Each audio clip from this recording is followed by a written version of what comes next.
Hi, this is Stuart Weems and welcome to the Investopoly podcast. My goal is to give you simple, easy to understand strategies, insights and tips to help you master the game of building wealth. And in this episode, I'd like to talk about whether repaying your home loan is a priority or in fact whether you'd be better off directing some of your surplus cash flow towards investing. Many people can be really focused on repaying their home loan in full before they begin investing. They can be so adverse to debt that they can't envisage them actually investing before their home loan is down to zero. However, this isn't always the best approach, and at some point, debt reduction starts to become less important than building investment assets. And that's what I'd like to address in this podcast. What are some of the considerations that you need to take into account when deciding which is more important for you, debt reduction or investing in other assets?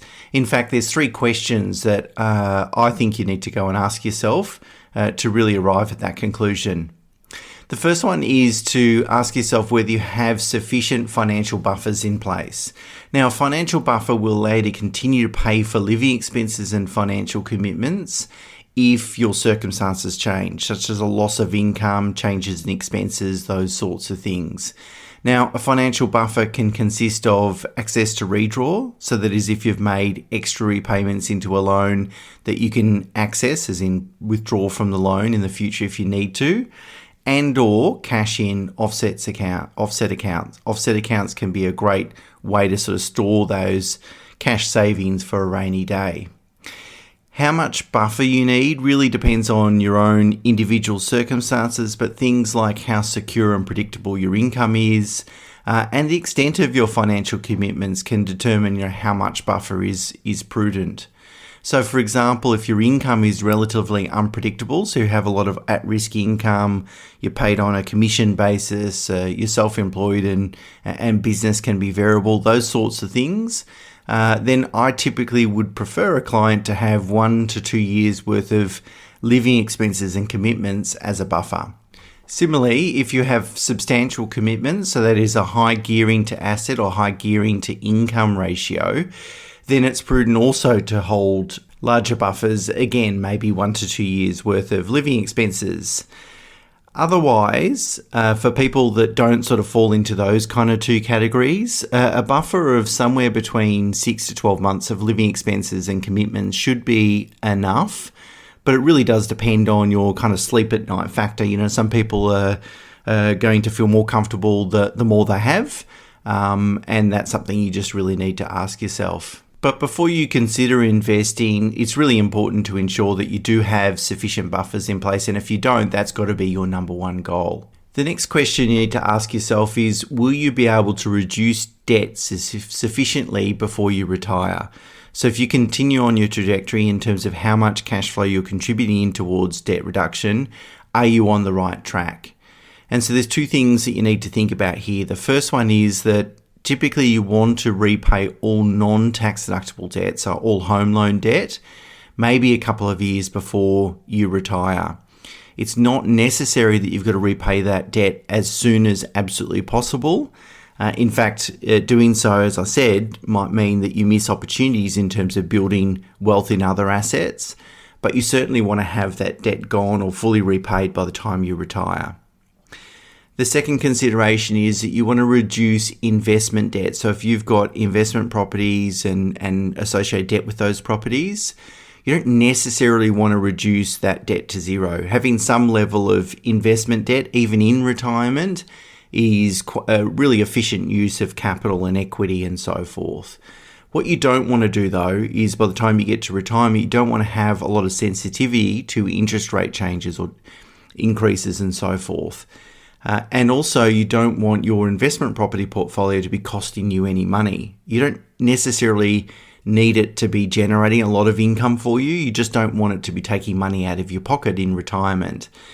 Because if it's taking money out of your pocket, if it's negative cash flow, it means you're going to have to be more aggressive in dipping into other assets, such as superannuation. So really the main goal or aim is to reduce your investment debt by the time you get to retirement to an extent where the property portfolio is neutral. Maybe even slightly negative cash flow, like a small negative cash flow is not going to worry anyone. neither is a small positive cash flow. You just want it sort of around that neutral level. So therefore, you've got to work out, how much of your annual surplus cash flow do you need to direct towards debt reduction? Firstly, your home loan, and then secondly, potentially investment debt, to try and achieve those two outcomes. And if you're well on track to doing that, that is, you don't need to necessarily continue to direct so much cash flow towards debt reduction, then clearly there might be an opportunity for you to start redirecting some of that cash flow towards building or investing in other growth assets. The third and final question, and it's somewhat interrelated to that second question, is how sensitive is your cash flow to interest rate changes? So if you have borrowed a substantial amount of money, particularly compared to your income, in that situation, the most important thing is to actually reduce your sensitivity to interest rates, because you want to get to a situation where, it doesn't really matter what the interest rate is, you can still afford to maintain your current standard of living. And so if you've recently upgraded a home or purchased a home, for instance, you might have pushed the envelope in terms of borrowing capacity, and that's fine. But the next step then is to really aggressively reduce debt to sort of bring it back into more comfortable or sort of safe levels. And a rule of thumb, and rule of thumbs aren't perfect, but it gives you a good sense of what do I consider to be sensitive to interest rates. Really, the rule of thumb is if your loan repayments are 25% or more of your total gross income, your gross salary income, it's probably likely that you should really be focusing on debt reduction and reducing it below that sort of 25% benchmark. Again, it's just a rule of thumb. The best thing is to really look at your actual cash flow and see how sensitive you are to interest rates. But that would be the third and final consideration. So therefore, to summarise, if you have sufficient buffers in place, you're on track to reduce debt enough by the time you get to retire, so repay your home loan in full and reduce any negative cash flow on an investment property portfolio. And third, as long as you're not sensitive to interest rate increases, then it's likely that you would actually be better off directing some of your surplus cash flow towards investing in more growth assets rather than debt reduction. So sometimes we meet clients that have spent or wasted a little bit of time or too much time repaying their debt. So for example, maybe their home loan debt was $350,000 5 years ago, and they've spent the last 5 years paying that down to zero. To a large extent, we think this is a bit of a waste of time or a missed opportunity. In many cases, it's likely they would have been much better off actually to take much longer to repay that home loan, maybe another sort of 10 or even 15 years, and instead invest in growth assets. So for example, over the last 5 years, the international share index has returned 11.5%. Well, interest rates haven't been anywhere near 11.5% over the last 5 years. So in that situation, that person would have been much better off directing at least some of their cash flow towards debt reduction. So there is going to be a point where repaying incremental amounts off the home loan isn't really going to provide enough reward in terms of financial reward. And really the most important comparison is what will be your long-term average interest rate on your home loan. And I would say it's going to be somewhere between 5 to 7% would be a rational, reasonable kind of range, long-term range. Let's pick the midpoint, 6%. Then the next question is, what can you earn investing in growth assets on an after-tax basis? And as long as that answer is more than 6%, which it should be, then you're probably better off, or you're going to be better off, investing in growth assets as opposed to reducing debt, as long as I said, you can answer yes to those three questions that I just discussed. So what do you do if you're in the situation where cash flow isn't enough? That is, that you work out that even if you put 100% of your surplus cash flow towards debt reduction, it's still not going to get you there, in that it's either not going to help you repay all your non-tax deductible debt, or you're still going to be left with too much investment debt by the time you retire. Well, clearly you need to have a strategy around how you're going to deal with this. And it's better that you come up with that strategy today than wait another 10 or 15 years until you're in that situation and then sort of look back and think, well, I should have done things differently, of course. So let me share a couple of ideas of what you could consider as sort of alternative debt repayment strategies. The first one is you can sell investments. Obviously, selling investments will help you reduce debt. Firstly, because if they have debt attached to them, it will reduce your overall debt. And then secondly, if you're able to crystallize equity or walk away with some cash sale proceeds from those sales, then you can put those cash sales proceeds towards debt reduction as well. Now, while asset sales might be a good way to reduce your overall debt, it's not really the reason why we buy these assets. I mean, it could be, but mostly the reason why we buy these assets is to build wealth and really to hang on to these assets for as long as possible to really enjoy the benefits of compounding capital growth. So I've got a link to a chart on the blog on the website that shows that the power of compounding capital growth really kicks in after owning an asset for 20 or more years. So the dollar value return in years 20 to 30 is more than double the dollar value return in the first 20 years. So you really do get that compounding capital growth. So in that situation, I'm really loath to sell assets because I feel like, well, there's a massive opportunity cost associated with doing that. Now, if you've got to do it, if that's the only way that your strategy is going to work, then great.